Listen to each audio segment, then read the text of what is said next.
Thanks for join Global Tutorial Bernard Simamora, SSI, SIP, SH, MH, MM. Subscribe, like, and share. Selamat mengikuti. Mata Kuliah Ilmu Negara. Topik ke-15 dari 50 topik.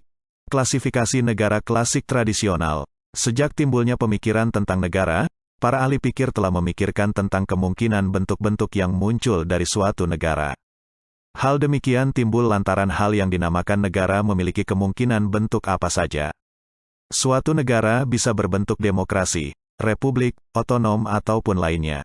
Seringkali orang dibingungkan antara pengertian bentuk negara dengan bentuk pemerintahan. Beberapa sarjana menyamakan pengertian bentuk negara dengan bentuk pemerintahan. Beberapa lainnya membedakan pengertian bentuk negara dengan bentuk pemerintahan. Sarjana yang memandang bahwa bentuk negara dengan bentuk pemerintahan sama antara lain McIver dan Cranenburg. Para sarjana tersebut berpendapat bahwa perbedaan mengenai bentuk negara dengan bentuk pemerintahan hanyalah perbedaan peristilahan saja. Sarjana-sarjana Amerika memandang antara istilah government dan state adalah identik. Dipakainya istilah government karena lebih menitik beratkan pada segi dinamikanya negara karena pemerintahlah yang mewakili negara. Pemerintah adalah alat negara, organ atau lembaga negara yang secara nyata menyelenggarakan kekuasaan negara. Berdasarkan hal tersebut bentuk negara identik dengan bentuk pemerintahan. Di pihak lain sarjana yang membedakan antara bentuk negara dengan bentuk pemerintahan adalah Jelinek dan diikuti oleh Djoko Sutono. Perbedaan bentuk negara dengan bentuk pemerintahan adalah mengenai sudut pandang dalam melihat negara. Dikatakan bentuk negara, apabila negara ditinjau secara sosiologis, insane Ganzit, yaitu negara yang dilihat secara keseluruhan tanpa melihat isinya dan sebagainya. Sementara disebut bentuk pemerintahan apabila negara ditinjau secara yuridis yaitu negara yang hanya dilihat dari isi dan strukturnya, insane structure. Dalam mengklasifikasikan segala sesuatu, haruslah dipakai suatu kriteria. Demikian juga dalam mengklasifikasikan bentuk-bentuk negara, para sarjana mempergunakan kriteria, dasar atau ukuran yang berbeda-beda. Tanpa adanya suatu kriteria tidak mungkin dilakukan klasifikasi. Ini tentu berbeda dengan hal yang disebut pembagian. Klasifikasi tidaklah sama dengan pembagian. Dalam sebuah klasifikasi dibutuhkan suatu kriteria atau ukuran, sementara dalam pembagian tidak dibutuhkan kriteria. Pada ajaran negara klasik tradisional, para ahli umumnya mengklasifikasikan negara ke dalam 3 bentuk, yaitu monarki, aristokrasi, dan demokrasi. Bentuk-bentuk negara semacam ini lazim disebut dengan istilah klasifikasi tripartite. Yang dimaksud dengan klasifikasi tripartite adalah penggolongan bentuk negara atas dasar 3 bentuk sebagai sandaran seperti pengklasifikasian bentuk negara atas monarki, aristokrasi, dan demokrasi. Kriteria yang dipakai oleh para sarjana dalam menghasilkan klasifikasi tripartite adalah mengenai susunan daripada pemerintahannya dan sifat dari pemerintahannya. Susunan pemerintahan mengenai jumlah orang yang memegang kekuasaan, sedangkan sifat pemerintahan adalah mengenai karakter dari penyelenggaraan pemerintahannya itu. Apakah untuk kepentingan umum ataukah tidak? Klasifikasi tripartite dilontarkan oleh para filsuf Yunani kuno dan Romawi kuno diantaranya, Plato, Aristoteles dan Polybius. Sebagai penganut filsafat idealisme, Plato mengemukakan 5 macam bentuk negara didasarkan pada sifat tertentu dari jiwa manusia, yaitu, 1. Aristokrasi, yaitu pemerintahan oleh aristokrat, cendekiawan, sesuai dengan pikiran keadilan. 2. Timokrasi, yaitu pemerintahan oleh orang-orang yang ingin mencapai kemasyhuran dan kehormatan. 3. Oligarki, yaitu pemerintahan oleh para hartawan. Keadaan ini melahirkan milik partikultur maka orang-orang miskin pun bersatu melawan kaum hartawan. 4. Demokrasi, yaitu pemerintahan oleh rakyat miskin. Karena salah mempergunakan maka keadaan ini berakhir dengan kekacauan atau anarki. 5. Tirani, yaitu pemerintahan oleh seorang penguasa yang bertindak secara sewenang-wenang. Bentuk ini adalah yang paling jauh dari cita-cita keadilan. Berdasarkan klasifikasi di atas maka bentuk negara terbaik menurut Plato adalah aristokrasi. Aristokrasi menjadi puncak daripada bentuk-bentuk negara. Dalam aristokrasi pemerintahan dinahodai oleh orang-orang cerdik pandai. Melalui orang-orang cerdik pandai inilah penyelenggaraan pemerintahan berpedoman pada keadilan. Sementara itu, bentuk negara terburuk adalah tirani. Keberadaan tiran membuat rakyat menderita dan cita-cita keadilan yang diidam-idamkan oleh rakyat menjadi hilang. Pemerintahan tirani merupakan pemerintahan sewenang-wenang yang murni dan jauh dari cita-cita keadilan. Jika Plato mengklasifikasikan negara dari perspektif filosofis idealistis, maka Aristoteles melihatnya dari perspektif empiris induktif. Dalam usahanya mengklasifikasikan bentuk negara, Aristoteles melakukan penyelidikan terhadap 158 konstitusi polis Yunani yang pernah ada dan masih ada pada zamannya. Aristoteles kemudian mengklasifikasikan bentuk negara atas dasar dua kriteria, yakni secara kualitatif dan kuantitatif. Secara kuantitatif didasarkan atas jumlah orang-orang yang memegang kekuasaan di dalam suatu negara, sementara secara kualitatif didasarkan pada pelaksanaan kesejahteraan umum oleh orang-orang yang memegang pemerintahan dalam negara. Dari kedua kriteria tersebut, Aristoteles mengemukakan tiga macam bentuk negara yang dibaginya menurut bentuk ideal dan bentuk pemerosotan. Tiga bentuk negara yang ideal, yaitu monarki, aristokrasi, dan politeia. Sementara itu, tiga bentuk negara yang buruk diantaranya tirani sebagai bentuk pemerosotan dari monarki, oligarki sebagai bentuk pemerosotan dari aristokrasi, dan demokrasi sebagai bentuk pemerosotan dari politeia. Dengan demikian, secara keseluruhan dijumpai 6 bentuk negara, yakni 1. Monarki. Monarki berasal dari kata Yunani monos, yang berarti satu, dan archein, yang berarti memerintah atau menguasai. Dengan demikian, monarki dapat diartikan negara di mana pemerintahannya hanya dipegang oleh satu orang saja dan pemerintahan ini ditujukan untuk kepentingan umum, rakyat. Sifat negara monarki adalah baik. 2. Tirani. Tirani adalah negara yang pemerintahannya hanya dipegang oleh satu orang saja, di mana penguasanya berusaha mewujudkan kepentingan sendiri dan tidak mengindahkan kesejahteraan umum. Sifat negara tirani sangatlah jelek. 3. Aristokrasi. Aristokrasi berasal dari kata Yunani aristoi, yang berarti kaum bangsawan atau cendekiawan, dan kratein, yang berarti kekuasaan.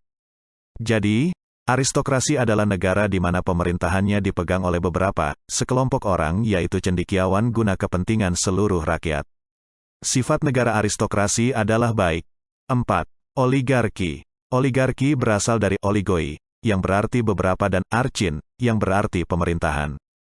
Oligarki berarti negara yang pemerintahannya dipegang oleh sekelompok orang guna kepentingan kelompoknya sendiri. Dapat juga disebut pemerintahan golongan. Sifat dari negara oligarki adalah jelek. 5. Politeia. Politeia adalah negara yang pemerintahan dipegang oleh seluruh warga atau orang guna mewujudkan kesejahteraan umum. 6. Demokrasi. Demokrasi berasal dari kata demos, yang berarti rakyat, dan kratein, yang berarti memerintah. Dengan demikian, demokrasi diartikan sebagai negara yang pemerintahannya dipegang oleh seluruh rakyat. Rakyatlah yang memerintah dan kemauan rakyatlah yang harus dituruti. Keenam bentuk negara tersebut tidak berdiri sendiri, akan tetapi mempunyai hubungan satu dengan lainnya sehingga merupakan sebuah siklus yang secara berturut-turut. Tirani merupakan bentuk pemerosotan dari monarki, oligarki merupakan bentuk pemerosotan dari aristokrasi, demokrasi merupakan bentuk pemerosotan dari politeia, kemudian kembali pada monarki. Selain Plato dan Aristoteles, terdapat sarjana lain yang mengklasifikasikan negara berdasar pendekatan klasik tradisional, yakni Polybios. Mengikuti ajaran Aristoteles, Polybios mengklasifikasikan negara ke dalam beberapa bentuk. Ajaran Polybios tentang bentuk-bentuk negara dikenal dengan nama Cycles Theory. Polybios menguraikan proses pertumbuhan dan musnahnya atau lenyapnya bentuk negara secara psikologis. Teorinya tentang perkembangan bentuk negara didasarkan atas asas sebab dan akibat. Menurutnya bentuk negara yang satu merupakan akibat dari bentuk negara yang lain yang telah mendahuluinya. Bentuk negara terakhir kemudian akan menjadi sebab dari bentuk negara yang berikutnya. Di sini terdapat hubungan kausal, sebab akibat, antara bentuk yang satu dengan bentuk yang lainnya. Perubahan bentuk-bentuk negara ini menjelma menjadi suatu cycles, lingkaran. Sesudah melalui fase tertentu perubahan akan kembali lagi kepada bentuk yang semula. Siklusnya dimulai dari negara dengan bentuk monarki. Menurut Polybios, bentuk monarki merupakan bentuk yang tertua dan pertama, di mana kekuasaan negara dipegang oleh satu orang tunggal, yang berkuasa, dan berbakat, dan pula mendapat sifat-sifat unggul daripada warga negara yang lain. Raja sebagai penguasa semula melaksanakan kekuasaannya untuk kepentingan umum. Artinya, kepentingan rakyat sangatlah diperhatikan oleh raja. Tapi lama-kelamaan muncul seorang raja yang sewenang-wenang dan mementingkan kepentingannya sendiri. Rakyat sangatlah tertindas dan tidak mendapat perhatian sama sekali. Pemerintahan monarki dengan demikian telah berubah menjadi tirani. Pemerintahan dari seorang tiran ini bersifat sewenang-wenang, mabuk kekuasaan sehingga banyak yang menentangnya. Rakyat diperlakukan dengan tidak manusiawi oleh penguasa. Sebagai bentuk respon atas pemerintahan macam ini, kemudian muncul sekelompok orang cerdik pandai, berani dan melakukan perlawanan. Mereka ini bersatu, tampil ke muka dan mengadakan pemberontakan. Setelah kekuasaan beralih ke tangan mereka, pemerintahan dijalankan dengan sangat memperhatikan kepentingan umum. Hal ini menyebabkan bentuk negara berubah dari bentuk tirani menjadi aristokrasi.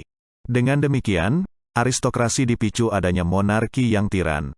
Pemerintahan aristokrasi yang awal mulanya baik, lama-kelamaan mengalami pemerosotan di mana penguasa negara tidak lagi melaksanakan kepentingan umum, melainkan untuk kepentingan pribadi. Perebutan kekuasaan dan revolusi tidak dapat dihindarkan lagi. Kekuasaan akhirnya jatuh di tangan orang-orang yang tidak memperhatikan kepentingan rakyat. Perubahan ini memunculkan bentuk negara baru, yakni oligarki. Dalam bentuk negara oligarki sudah tidak terdapat keadilan dan kesejahteraan. Rakyat kemudian memberontak, mengambil alih kekuasaan negara guna memperbaiki nasib mereka. Pemegang kekuasaan negara kemudian jatuh pada rakyat. Perubahan ini kemudian menimbulkan bentuk baru, yakni demokrasi. Dengan demikian, aristokrasi yang oligarkis mendorong adanya demokrasi. Demokrasi sebagai bentuk pemerintahan yang dilaksanakan oleh rakyat bersifat baik karena sangat menghargai kepentingan umum dan persamaan serta kebebasan. Tetapi, lama-kelamaan kebebasan itu disalahartikan. Warga ingin bebas tanpa diikat oleh suatu peraturan dan norma. Muncul kekacauan, kebobrokan dan praktik korupsi di mana-mana. Pemerintahan kemudian tidak memiliki legitimasi karena masing-masing orang ingin mengatur dan memerintah. Keadaan yang seperti ini tidak lagi dapat disebut sebagai demokrasi. Demokrasi yang demikian ini telah bermetamorfosis menjadi bentuk oklokrasi. Oklokrasi berasal dari kata oclo yang berarti rakyat yang hina. Jadi, oklokrasi memiliki arti pemerintahan oleh rakyat yang hina. Dari keadaan oklokrasi yang serba kacau di mana rakyat hidupnya berada di luar batas-batas ketertiban dan kesusilaan timbul keinginan untuk memperbaiki negara. Bersamaan dengan itu muncul seorang yang kuat dan berani tampil ke muka mengambil alih kekuasaan ke tangannya. Maka kekuasaan pemerintah beralih ke tangan seorang tunggal lagi. Di sini terjadi perubahan dari bentuk oklokrasi ke bentuk monarki. Berdasarkan uraian tersebut dapat dikatakan bahwa negara itu sebenarnya merupakan suatu proses yang setiap waktu dapat mengalami perubahan. Perubahan itu terjadi dari satu bentuk ke bentuk lainnya. Dalam konteks ajaran Polybius, perubahan bentuk negara itu menyerupai sebuah cycles yang kesemuanya itu akan kembali ke asal mulanya. Berdasarkan apa yang telah dikemukakan oleh Plato, Aristoteles ataupun Polybius, seolah-olah ada 5 atau 6 bentuk negara, tetapi sebenarnya hanya ada 3 bentuk negara. Negara-negara yang buruk itu merupakan ekses daripada negara-negara yang baik, dan hanya bersifat sementara.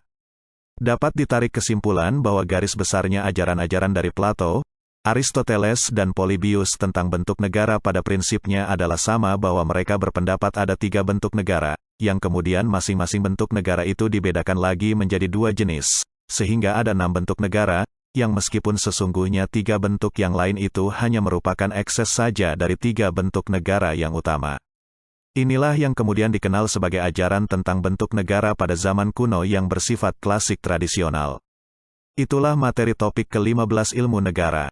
Channel ini akan sangat membantu masyarakat umum dan mahasiswa yang sedang kuliah di perguruan tinggi manapun di Indonesia. Untuk pemahaman yang lebih baik, putar dan dengarkan video tutorial berulang-ulang.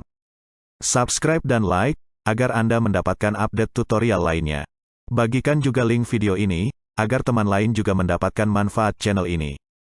Sekian dan terima kasih. Sampai jumpa.